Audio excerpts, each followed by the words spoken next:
Thank you so much, John, for the interview. My pleasure.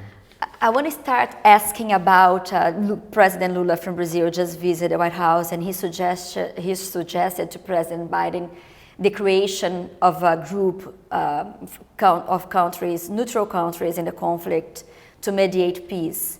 How did President Biden respond to that, his peace proposal? Because yesterday Russia just said they are analyzing it. So is this something that President Biden would consider? What he responds to President Lula? Well, I don't want to get into the private discussion between the two presidents and detail all that, but we all want peace. We all want an end to this war. And let's not forget, it could end today. While you and I are sitting here, if Mr. Putin would do the right thing and pull his troops out. Now, clearly that's not going to happen right now. Here we are on the anniversary of this invasion, and it doesn't look like Mr. Putin's going to slow down his war machine anytime soon. So obviously, the next best thing to Putin doing the right thing is for some sort of negotiated settlement. But as President Biden has said many times, nothing about Ukraine without Ukraine. So we certainly would want to see the war come to a close through some sort of negotiation. But whatever that looks like, however it's mediated or determined, it has to start from a place of Ukrainian involvement and President Zelensky being willing to move it forward. Only he can decide when the right time is to negotiate with Mr. Putin, and the negotiations have to be between Putin and Zelensky. But President Zelensky has to determine that. We're not going to dictate those terms to him. China just put out a proposal, 12-point plan. Some of the biggest allies for the US also press Ukraine to sit and negotiate. And as you said, this war could end today, but Putin was not going to do that. So is it worth it to leave the war linger and more lives get lost other than just sit and negotiate? Would the US consider any kind of negotiation about the Chinese plan? Could be the start point or something? Again, I want to go back to what I said before. It's got to be up to President Zelensky. He has to be the one to determine if and when he's ready to sit down and negotiate. We're not going to dictate those terms to him. What we want to do is focus on making sure his forces can continue to succeed on the battlefield so that when he's ready to sit down and negotiate and determine for himself what those circumstances are, he can do it from a position of strength. So this White House is very proud of keeping the alliance together for so long, for this year. But still, the Global South and some of the biggest economies in the world, like China, India, Brazil, they are not joining the coalition, the effort. Some are still having business with Russia, and China is going even further. And this week is doing military exercise with Russia. President Zelensky said this week that if China sides with Russia, it could be the start of a World War III. Do you agree with that? Look, I think if you look at how China has been behaving thus far, it's hard to conclude that they have gone all in with Russia. Now, it's true they haven't condemned the invasion, and it's true that they have provided some dual-use goods to Russia, not lethal assistance. And it's true that we have seen some indications that they could be considering. They haven't taken off the table the provision of lethal assistance, but they haven't done it. They haven't made that decision. They haven't moved in that direction. And yesterday, you saw at the UN, 140 nations voting on a peace resolution to call for this just peace. China abstained. They did not vote against with Russia. So we're going to have to see where this goes and watch it, where it goes. Look, nobody wants this war to go on another day, and we certainly don't want this war to escalate beyond what the tragedy and the loss of life and the violence and the destruction that it's already visited upon the Ukrainian people. And China shouldn't want that either. China, there should be no reason why China would want to see this war broaden and deepen and get more violent. How could President Biden, what could President Biden do to avoid such a scenario that President Zelensky is warning? I think we're going to keep doing what we have to do, which is to stand up for the idea, the principle of independence and sovereignty, which is Ukrainian sovereignty right now. And that means continuing to support President Zelensky and the Ukrainian people for, as the president said, as long as it takes. He said that in Kyiv, he said that in Poland, he said that multiple times. That's where we need to stay focused. If we don't help President Zelensky continue to succeed on the battlefield, then when it does come to a negotiated time, he won't have the leverage, the strength that he needs to go into those negotiations, and that's important. I want one more point here, which I think gets lost. I'm sorry to interrupt you, but I think here 1 year in, we have to keep remembering the fundamental truth that Russia is the sole aggressor. Mr. Putin had diplomatic options on the table on February 23rd of last year and decided to ignore them, just drive on past them and go ahead and roll those tanks across the border into Ukraine. He didn't need to do that. Ukraine posed no threat to him. Ukraine poses no threat to any other nation. He started this war, and he can end it. But until, or unless, and I think it's more unless, he's willing to do that, we've got to make sure Ukraine can continue to defend itself and win back its own territory and defend its sovereignty. That's what's at stake here, the very idea of independence. A lot of people, there are some criticism out there that President Biden is being too slow in providing weapons, advanced weapons to Ukraine. Even the former ambassador to Russia said that this week. And there was an article in the Wall Street Journal say that without more advanced weapons, the war could end with Putin being even a bigger threat to Europe, China emboldened, and the West weaker. What do you make out of that? I think if you just look back at the last year, the United States has literally raced material, weapons, capabilities, ammunition to Ukraine. Excuse me. At some points, we've been able to, from the time the president orders an article into Ukraine until it gets into Ukrainian soldiers' hands, it could be a matter of days. We've never achieved this level of military support to another nation like what we've done over the last year. And again, the facts and figures speak for themselves. I mean, just hundreds of thousands of rounds of ammunition, artillery, air defense capabilities, armored vehicles, hundreds of them. And they're getting into Ukraine as fast as we possibly can get them. Now look, some capabilities will take longer just because you got to get them trained on it. For instance, right, as you and I are speaking right now, there's Ukrainian soldiers in Oklahoma that are learning how to use the Patriot missile battery that we're going to eventually get to them. But you want to make sure that when those advanced systems get into Ukraine, that they fall on ready hands, that the Ukrainians know how to use them. And these advanced systems take a little bit more time to learn.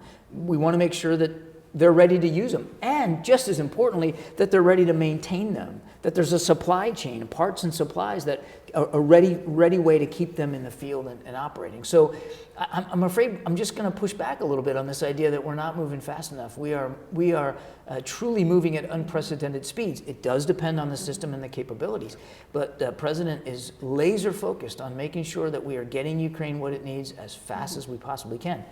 The last thing I'll say on this is it's not just U.S. systems that the president's concerned about. We are also helping coordinate the delivery of advanced and more conventional systems and weapons from other countries. More than 50 other nations are helping with some form of security assistance for Ukraine. That's not insignificant, and it's the United States who brought all those countries together. I think our time is up, but Okay. Can I ask three more questions? Yeah. Just three more questions? Yeah, sure. Perfect. Sure. I was late, so it's... Thank you so much. So 1 year into this war, President Biden did this amazing visit to the capital, Kiev, and sent a strong message that the capital and Ukraine stands. For many, it felt like a celebratory visit. Who does the White House believe is winning this war? I think it'd be a mistake to underestimate the Ukrainians. in their ability to continue to claw back territory from the Russians. More than 50% of the territory that Russia took in the early weeks of this war, the Ukrainians have won back. And they're going to continue, we expect that they're going to continue to want to secure for themselves the territory and the sovereignty, the land that belongs to them. I'll tell you what is also clear is Mr. Putin has already lost. He has achieved none of the strategic objectives that he set out to. He didn't take Kyiv. He didn't topple the Zelensky government. He didn't subsume or consume Ukraine back into Russia. His forces have continued to lose territory in the aggregate. He's not solved any of his command and control problems. He's changing out generals the way I change my socks. He's got logistics and sustainment issues he hasn't solved. He's relying on this private military contractor, the Wagner Group, owned by this guy Prigozhin, who seems to be just going out at this war for his own personal profit, throwing convicts into the fight. Mr. Putin has already lost. And on top of all that, he's even more of a pariah on the world stage than he was before the war. Yeah, he's got a few countries that are helping him out. Iran is giving him drones, and that's troublesome, of course. We're not taking that lightly. And North Korea providing some artillery shells to the Wagner Group. But Mr. Putin doesn't have a lot of friends on the world stage. He doesn't have a lot of sympathetic ears for what he's trying to do to Ukraine. Some of the biggest countries are still not... Every country has to make their own decisions here. The whole idea of this fight is about sovereignty. And that sounds like a fancy word, but it really means a country being able to decide for itself what it's going to do and what it's not going to do, who it's going to associate with and who it's not. How hypocritical would it be for the United States in standing up for Ukrainian sovereignty to browbeat other countries about their sovereign decisions, whether or not they're going to contribute or not, whether or not they're going to vote in the UN with us or not. That's the whole idea here. Now, we may not agree with all those other countries and what they're deciding not to do, but we certainly agree that it's their right to make those decisions. Mm-hmm. And they should want the same for Ukraine. The same sovereign decisions that they're able to make and that they are making, they should wish that for President Zelensky and the Ukrainian people, because they are a sovereign nation too.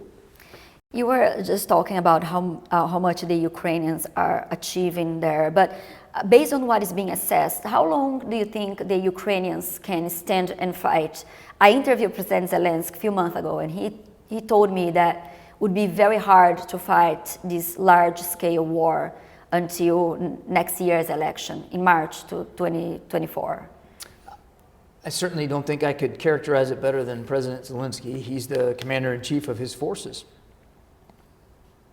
We can't be perfectly predictive how long this war is going to last, or how the Ukrainian military is going to adapt to the war going forward. All we can do is, one, look back on how well they've done over the course of this year and how they have certainly performed valiantly, bravely, skillfully, beyond what some people thought they were capable of doing, including Mr. Putin. And two, to make sure that, from our perspective, we're giving them the tools that they need and the training they need to continue that fight for as long as it takes. But ultimately, what that looks like on the ground, that's going to be up to President Zelensky. Do you see any end in sight? It's difficult right now where we sit to see how this ends and when it ends.